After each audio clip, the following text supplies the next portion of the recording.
मध्य प्रदेश के दतिया में मामला टाइट है, कभी बीजेपी आगे निकल जा रही है तो कभी कांग्रेस, और गुजरात के मंजलपुर में तो बीजेपी की जीत तय है। लेकिन सबकी नजरें हैं बिहार के बांकीपुर विधानसभा सीट पर, जहां बीजेपी के पिछड़ने का सबब पूछा जा रहा है और उससे भी ज्यादा प्रशांत किशोर के जनसुराज पार्टी के आगे निकल जाने की चर्चा है। और आगे वो भी इस तरह कि पीछे ही नहीं हो रहे हैं किसी राउंड में, एक राउंड में शायद पीछे हुए थे, क्या 7 वोट से, वो भी 7 वोट से। सर हमारे साथ हैं हमारे political editor Pankaj Jha. Sir overall अभी का एकदम ठीक मिनट दर मिनट का हिसाब किताब क्या चल रहा है वहां बताएंगे। चुनाव आयोग के वेबसाइट के मुताबिक तो 31 में से 10 राउंड की गिनती हुई है और 6011 वोट से प्रशांत किशोर आगे चल रहे हैं।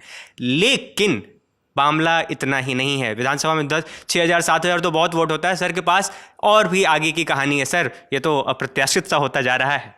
बिल्कुल, मतलब अप्रत्याशित तो बीजेपी के लिए कहा जा सकता है, लेकिन प्रशांत किशोर बड़े दावे के साथ, बड़े मुतमईन होकर के, और चुनाव मतलब मतदान खत्म हो जाने के बाद भी लगातार प्रेस कॉन्फ्रेंस कर रहे थे, और जिस तरीके से मजे हुए नेता की तरह कि काउंटिंग सेंटर पर किसी तरीके की कोई गड़बड़ी नहीं हो, अपने लोगों को कैसे ट्रेन करना है, वो सारी बातें भी बता रहे थे। मन को लग रहा था कि मैं जीत रहा हूँ। और वाकई में आप कहिए, एक लाइन में कहें तो बिहार की राजनीति में अगर जीत जाते हैं प्रशांत किशोर तो एक नए सूरज बनकर आ रहे हैं, और सूरज एक ही होता है। ये बीजेपी के एक नेता ने मुझे कहा कि हम लोगों के लिए दिन बड़े मुश्किल भरे रहने वाले हैं। 14वें राउंड की गिनती हो चुकी है, टोटल 31 राउंड की गिनती होगी, तो 14 राउंड की गिनती हो चुकी है, 11,000 वोटों से आगे है। 3 बातें बड़ी खास हैं। ठीक, जो नीरज सिन्हा बीजेपी के उम्मीदवार हैं, जिनके बारे में रविशंकर प्रसाद पूर्व केंद्रीय मंत्री ने कहा कि कुत्ता बिल्ली किसी को भी खड़ा कर देंगे बांकीपुर में तो वो चुनाव जीत जाएगा, और यहीं से प्रशांत किशोर ने अपना इलेक्शन कैंपेन शुरू किया कि किसी की बपौती तो है नहीं, किसी की जागीर तो है नहीं, और उनको अपना उम्मीदवार भी बदलना पड़ा। पहली जीत वहीं थी कि एक अच्छा उम्मीदवार, पढ़ा लिखा, बेदाग छवि का, तो 14वें राउंड की गिनती के बाद 11,000 वोटों से आगे हैं। नीरज सिन्हा जो बीजेपी के उम्मीदवार हैं, मंदिरी उनका इलाका आता है, और वो है बूथ नंबर 19। उस पर भी वो प्रशांत किशोर से पिछड़ गए। रविशंकर प्रसाद सांसद हैं, वहां के बड़े नेता हैं, देश जानता है उनको, लगातार चुनाव प्रचार में जुटे थे। आपने उनकी कई बाइट भी सुनी। एक बाइट जिस पर हम लोग साउंड बाइट जो कहते हैं ना, कि आपका बयान, जिसको हम लोग टीवी की भाषा में कहते हैं साउंड बाइट, तो वो उसमें वो कह रहे थे, पत्रकार ने उनसे पूछा रविशंकर प्रसाद से कि बड़ा हॉट सीट है, तो बोला हॉट सीट लाइट सीट क्या होता है, हल्का भारी कुछ नहीं है, यहाँ कोई चुनाव ही नहीं है। तो रविशंकर प्रसाद पटना वुमेन्स कॉलेज, बड़ा नामी कॉलेज है पटना का, वहां वोट डालने जाते हैं। उस बूथ पर भी बीजेपी पिछड़ गई है, जनसुराज यानी प्रशांत किशोर की पार्टी आगे। एक और बड़े नेता हैं बीजेपी के, रामकृपाल यादव, और वो भी केंद्रीय मंत्री रहे हैं। उनकी भी सीट पर, मतलब बूथ पर, बीजेपी पिछड़ गई है।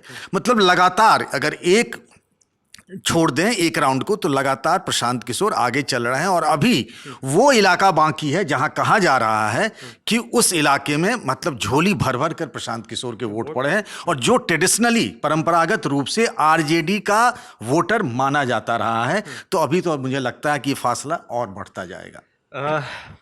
सभी जानते हैं कि ये सीट सिर्फ और सिर्फ प्रशांत किशोर के चुनाव लड़ने की वजह से महत्वपूर्ण नहीं हो गई। ये नितिन नवीन जो कि भारतीय जनता पार्टी के राष्ट्रीय अध्यक्ष हुए हैं, उनकी खाली की हुई सीट है, तो प्रतिष्ठा भारतीय जनता पार्टी के टॉप लीडरशिप की लगी हुई है, इसमें कहीं कोई दो राय नहीं है। सर मेरा ये आपसे कहना है कि 31 राउंड है, 14 राउंड आपने बताया, तो अभी तो कुछ उलट फेर की कोई गुंजाइश कह सकते हैं क्या? अभी जो इलाके जहां पर अभी वोटों की गिनती हो रही ना, उसको बीजेपी का ट्रेडिशनल गढ़ कहा जाता है। गढ़ मतलब कोई दूसरा घुस नहीं सकता। अच्छा। और ये 1995 से, जब इस सीट का नाम पटना वेस्ट हुआ करता था, तब से इन इलाकों में बीजेपी लगातार जीतती रही, मतलब किसी दूसरे का मतलब ही नहीं होता था। तो जब उस जगह पे बीजेपी पिछड़ गई है, तो फिर जहां बीजेपी कमजोर रही थी वहां कहां से कम बैक कर लेगी भाई। तो इसीलिए लोग ये मानकर चल रहे हैं कि इफ एंड बट नहीं लगाना है, अब प्रशांत किशोर की जीत पक्की है। और आप नितिन नवीन जी पार्टी के राष्ट्रीय अध्यक्ष का बात कर रहे थे ना, उनकी चर्चा कर रहे थे। अब हमने कहानी भी की थी कि वाराणसी में उनको जाना था, संत रविदास जी की 650वीं जयंती पर प्रधानमंत्री का निर्देश था, क्योंकि उन्हीं का संसदीय क्षेत्र था, और इतने अंदर से वो थे कि भाई पता नहीं कल को क्या होगा। तो वो बूथ मैनेजमेंट, चुनाव सब ठीक ठाक चले, भाई उनकी साख दांव पर है ना। देखिए, तो वो बनारस नहीं जा पाए, सारे लोग वहां चुनाव प्रचार में जुटे थे, सम्राट चौधरी से। और देखिए, दो बयान जो है प्रशांत किशोर का, उनका जिक्र करना चाहूंगा। उन्होंने कहा कि ये सिर्फ एक सीट का चुनाव नहीं, उपचुनाव नहीं, अब मैं तभी जीतूंगा जब कई दशकों से जो लोग बीजेपी को वोट कर रहे हैं, वो अगर हमको वोट देते हैं तभी हमारी जीत होगी। तो इसका मतलब यह है कि बीजेपी के वोटरों ने प्रशांत किशोर को वोट किया है, खुलकर किया। दूसरी बात उन्होंने कही कि ये चुनाव जो है मेरा चुनाव ही नहीं है, ये सम्राट चौधरी की सरकार पर एक रेफरेंडम है, और इसीलिए उन्होंने कहा था कि अगर ये हार जाते हैं तो सम्राट चौधरी को इस्तीफा दे देना चाहिए।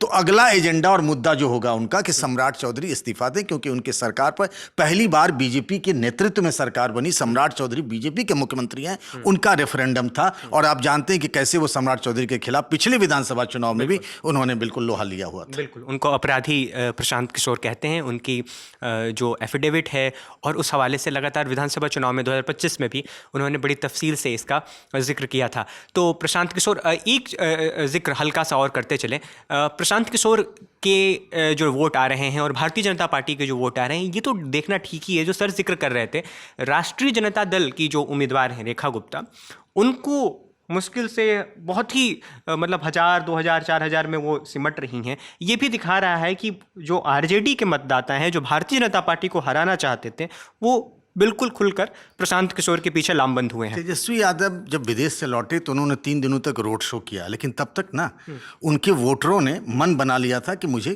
क्या करना है। मैं खास तौर से उनके ट्रेडिशनल वोटर की जब मैं बात करता हूं तो मुस्लिम और यादव की बात करता हूं, तो उन लोगों में मन बना लिया, और ये बहुत खतरनाक संकेत है। अगर इन वोटरों ने प्रशांत किशोर की तरफ चले गए, मतलब प्रशांत किशोर एक नए विकल्प है, तो ये खतरे की घंटी है तेजस्वी यादव के लिए, जो प्रमुख विपक्षी पार्टी है।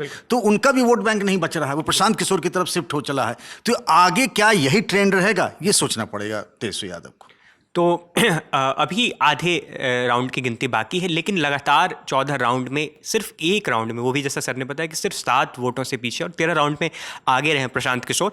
तो क्लियरली ये कहा जा सकता है कि उनकी बहुत ही तगड़ी उनको बढ़त हासिल है। और जैसा मैंने कहा कि 3 राज्यों की विधानसभा सीटों पर उपचुनाव हुए हैं, उनके नतीजे आ रहे हैं, लेकिन सभी की नज़रें बांकीपुर पर ही है। क्या होता है और अगले घंटे में किस तरीके से ये रुझान और नतीजे में जो रुझान तब्दील होंगे वो किस तरह बदलते हैं, इस पर हमारी नज़रें रहेंगी। हम लगातार सर को पकड़ के लाते रहेंगे और आपसे बातचीत करते रहेंगे।